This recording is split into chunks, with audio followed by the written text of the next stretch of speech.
दो चार औरतें जहां बैठी हो, आप क्या समझते हैं जलसे में सब खामोश बैठी होंगी? मुआयना करके देखिए,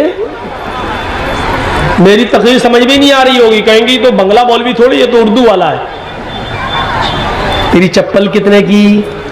अच्छा ये कहां से लाई, कौन सी दुकान से लाई? ये सूट कितने का, ये साड़ी कितने की? आज तो उनकी ईद हो गई।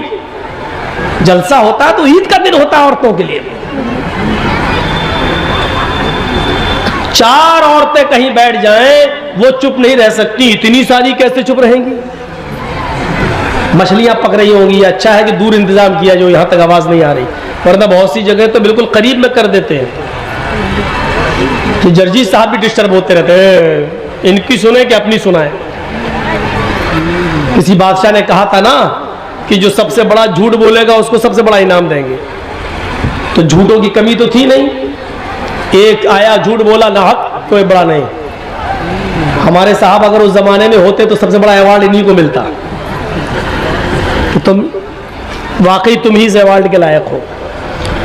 बड़े बड़े झूठे आए, फेल कर दिया बादशाह ने, नहीं तुम अवार्ड के मुस्तहक नहीं हो।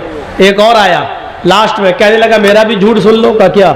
आज मैं रात में सोया, मैंने ख्वाब में देखा कि जहां तक मेरी नजरें जा रही हैं औरतें औरतें बैठी हुई हैं। बादशाह कहता भाग, ये कोई झूठ है?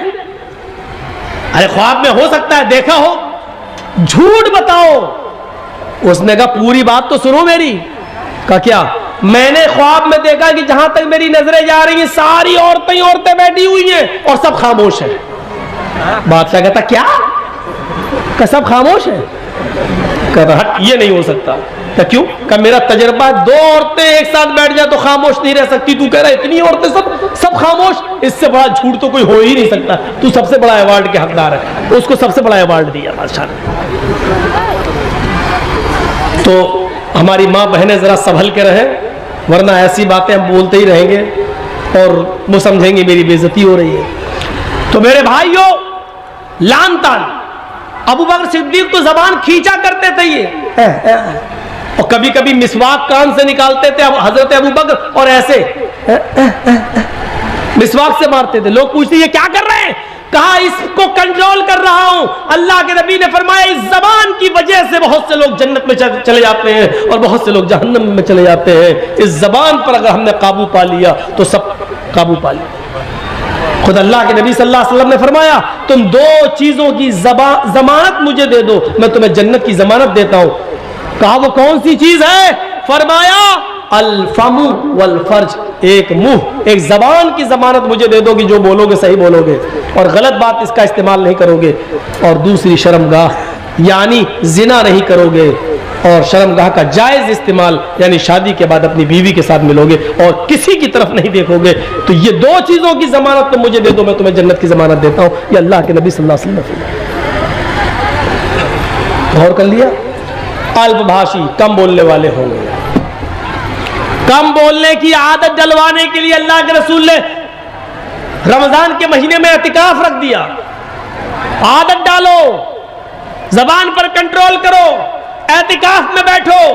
ये 10 दिन जब तुम कम बोलोगे और अपना ज्यादा से ज्यादा वक्त जिक्र और अस्कार में लगाओगे तो तुम्हारी आदत बन जाएगी। जबान का गलत इस्तेमाल करने से तुम रुक जाओगे। ऐसे काम बताए हैं अल्लाह के नबी सल्लल्लाहु अलैहि वसल्लम ने जिन पर अमल करके हम जबान को गलत, गीबत, चुगली, हसद, कीना, बुग़्ज़, जिना, दुश्मनी से रोक सकते हैं। पहली चीज क्या बताई महाभारत में? कम बोलने वाले होंगे। ये सिफत अल्लाह के नबी के अंदर पाई जाती थी। दूसरी सिफत बहुभाषिता, मुस्तकबिल की, भविष्य की बातें बताएंगे। मुस्तकबिल की बातें, भविष्य की बातें बताएंगे। इसका यह मतलब नहीं कि वो आलिमुल गैब होंगे। अल्लाह ताला जो नबी अकरम को बताएगा, जिब्राइल जो बताकर जाएंगे, वो अल्लाह के नबी लोगों को बताएंगे। मा यंतिकु अनिल हवा, मेरे नबी अपनी जबान से, अपनी मर्जी से कुछ नहीं बोलते। इन हुवा इल्ला वह्यु यूहा, वो जो कुछ भी बोलते हैं अल्लाह की तरफ से वही के आ जाने के बाद बोलते हैं। मुस्तकबिल की, फ्यूचर की बातें अल्लाह के नबी ने बताई। ऐसा होगा, कयामत से पहले ऐसे होगा, जिन मकानों में तुम रहते हो उनकी दीवारों से गाने की आवाजें आएंगी, आ रही हैं। शराब हद से ज्यादा बढ़ जाएगी, बोलने की जरूरत ही नहीं है। इंडिया का सर्वे है, हर 5 में से 1 आदमी शराबी है। 1 आदमी शराबी है। इस एतबार से अगर 1 करोड़ की संख्या मान ली जाए हिंदुस्तान की, तो उसमें 20 लाख शराबी। एक मिसाल दे रहा हूं, 1 करोड़ नहीं है, 100 करोड़ है। अगर 1 करोड़ की तादाद मान ली जाए हिंदुस्तान की, तो उसमें 20 लाख शराबी है। 100 करोड़ की तादाद मान ली जाए हिंदुस्तान की, तो उसमें 20 करोड़ शराबी है। और 20 करोड़ शराबी में 10 करोड़ सिर्फ मुसलमान ही मुसलमान है, और बकिया 10 करोड़ के अंदर हिंदू, सिख, जैनी, क्रिश्चियन, यहूदी, बुद्धिस्ट, जैनी, ये सारी कौमें मिलाओ तो 10 करोड़।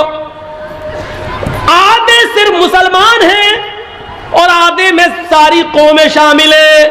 ये इंडिया का सर्वे कह रहा है। जिस मजहब के गाइड ने, रहबर ने, रहनुमा ने, मोहम्मद रसूलुल्लाह सल्लल्लाहु अलैहि वसल्लम ने जिस शराब को जितना ज्यादा हराम करार दिया है, आज उसी कौम के, उसी नबी के मानने वाले आज उसके दिल